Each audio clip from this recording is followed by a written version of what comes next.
अस्सलाम, thank you ji for inviting. देखिए, आपने जो सवालात किए, मार्केट देखिए बेहतर लग रही है क्योंकि अब लग रहा है कि आपके पास जो इन्फ्लोज़ के इश्यूज़ थे वो रिज़ॉल्व हो जाएंगे। जैसे सऊदी अरेबिया से और चाइना से भी आपके लोन जो है रीस्केड्यूल हो रहे हैं और सऊदी अरेबिया रिफाइनरी में इन्वेस्टमेंट करना चाह रहा है गवादर में, और दूसरी जगहों पे भी इन्वेस्टमेंट्स करना चाह रहा है। तो जो इन्फ्लोज़ के इश्यूज़ थे, मुझे लग रहा है आने वाले दिनों में जो रुपये पे काफ़ी प्रेशर है वो कम हो जाएगा और आपकी जो रुपये स्ट्रॉन्ग हो जाएगा। ये एक्सपेक्टेशन पहले से भी थी, लेकिन एक प्राइम मिनिस्टर का जो विज़िट हुआ है चाइना, वो एक फ्रूटफुल विज़िट रहा है। उसके आप देख रहे हैं असरात नज़र आ रहे हैं। जैसा आपने पूछा कि मार्केट, देखिए मार्केट बेहतर लग रही है। देखिए वर्स्ट तो हो गया ना, क्योंकि जो बॉटम आउट थी मेरे ख्याल में मार्केट वो कर चुकी है।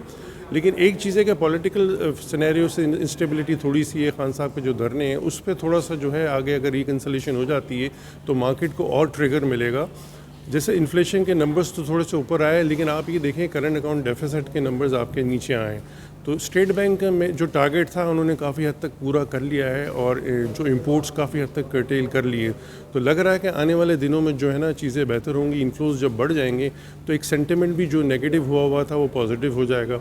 और पॉलिटिकल स्टेबिलिटी की बात है, अगर दोनों पार्टीज़ बैठ जाती हैं मिल के, अगर कोई रिकन्सिलेशन कर लेते हैं तो मुझे लग रहा है कि मार्केट के लिए बहुत बेहतर होगा। अब आपने जो सवालात पूछे कि रिफाइनरी का, देखिए रिफाइनरी पॉलिसी काफ़ी अरसे से हम सुन रहे थे कि आएगी। मुझे लग रहा है कि अब इस महीने में आ जाएगी, क्योंकि सऊदी अरेबिया से जो बात हो रही है उसमें कुछ रिटर्न्स के इश्यूज़ हैं कि जो वो रिटर्न ज़्यादा मांग रहे हैं। तो मेरे ख्याल में गवर्नमेंट की एक टीम भी गई है, शायद सऊदी अरेबिया जा रही है, तो वो उनसे नेगोशिएशन करेगी। तो आप देख सकते हैं कि आने वाले दिनों में रिफाइनरी पॉलिसी भी आ जाएगी। देखिए इसमें एक अच्छी चीज़ ये है कि रिफाइनरी पॉलिसी जब आएगी, जो ऑयल की प्राइसेस गवर्नमेंट चेंज करती है ना, दुनिया भर में ये नहीं होता। अगर आप नॉर्थ अमेरिका में चले जाएँ, कहीं भी चले जाएँ, ऑयल की प्राइसेस जो इंटरनेशनल प्राइसेस के हिसाब से पंप पे मिल रही होती हैं।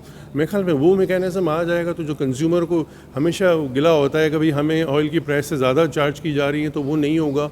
और जो इंटरनेशनल प्राइसेस अगर कम होती है तो लोगों को रिलीफ भी मिलेगा। तो ये बहुत अच्छी चीज़ है, इस पर अमल हो जाएगा तो लोगों को काफ़ी हद तक रिलीफ मिलेगा। जब ऑयल की प्राइसेस घटती हैं तो काफ़ी चीज़ें इससे इम्पैक्ट होता है। फूड की प्राइसेस भी कम हो जाती हैं, क्योंकि जब फ्रेट बढ़ता है तो सब चीज़ें महंगी हो जाती हैं। तो वो मुझे लगता है आने वाले दिनों में ये भी मुझे लग रहा है कि चीज़ें बेहतर होना शुरू होंगी। प्लस आपने कहा कि कौन सा सेक्टर बेहतर है, देखिए सीमेंट सेक्टर जो है आने वाले दिनों में आप देखेंगे कि जब रिकन्स्ट्रक्शन एक्टिविटी होगी, और जैसे प्राइम मिनिस्टर भी अभी मिस्र गए हैं और वो कॉन्फ्रेंस हो रही है कि जो एनवायरनमेंट के इश्यूज़ थे उनमें हमें क्या बेनिफिट मिलता है। गवर्नमेंट ने तो अपने एंड से बना के दे दिया था।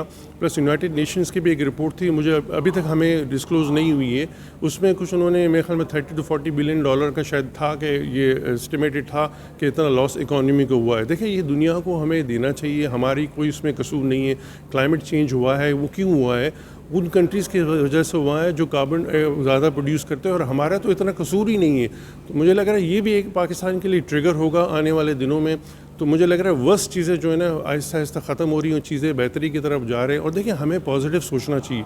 अगर हम पॉजिटिव सोचेंगे तो होगा, हम बहुत जल्दी नेगेटिव सेंटिमेंट हमारा हो जाता है। थोड़ी सी चीज़ें ख़राब होती हैं तो हम नेगेटिविटी पे चले जाते हैं। तो हमें कोशिश ये करनी चाहिए कि हम पॉजिटिव बातें करें और पॉजिटिव चीज़ों को प्रिवेल करें। देखिए जब आप नॉर्मल बंदा भी अगर पॉजिटिव रहता है तो पॉजिटिव काम भी कर रहा होता है और परफॉर्मेंस भी, उसकी प्रोडक्टिविटी भी बढ़ रही होती है। अगर आप नेगेटिव सोचेंगे तो आपकी प्रोडक्टिविटी भी अफेक्ट कर रही होती है। तो मुझे लग रहा है कि चीज़ें बेहतर होंगी, उम्मीद कर सकते हैं। लेकिन ये एक रिक्वेस्ट भी है, सारी पार्टी से बैठ कर रिकन्सिलेशन करें, इकॉनमी के बारे में सोचें। बिजनेसमैन बड़ा डिस्टर्ब है, अगर बिजनेसमैन डिस्टर्ब रहेगा तो इकॉनमी आपकी नहीं चलेगी, आपका ग्रोथ रेट कम हो जाएगा, आपको टैक्सेशन नहीं मिलेंगे। ये बिज़नेस कम्युनिटी ही आपको सपोर्ट करती है, टैक्सेशन दे रही होती है। तो इसमें मैं फिर रिक्वेस्ट करूंगा, और मुझे लग रहा है कि आने वाले दिनों में चीज़ें अब बेहतर होंगी, और जो हालात ख़राब थे ना, अब मुझे नहीं लगता कि इतने ख़राब रहेंगे और चीज़ें बेहतर। बस एक चीज़ है कि पॉलिटिकल स्टेबिलिटी आ जाए, इलेक्शंस की डेट अनाउंस हो जाए, दोनों पार्टीज़ मिल जाए, सारी पार्टीज़ मिल के देखें। हमें पाकिस्तान के बारे में सोचना है। अगर पाकिस्तान तरक्की करेगा तो हम तरक्की करेंगे, अगर मुल्क तरक्की नहीं करेगा तो हम कुछ भी नहीं है।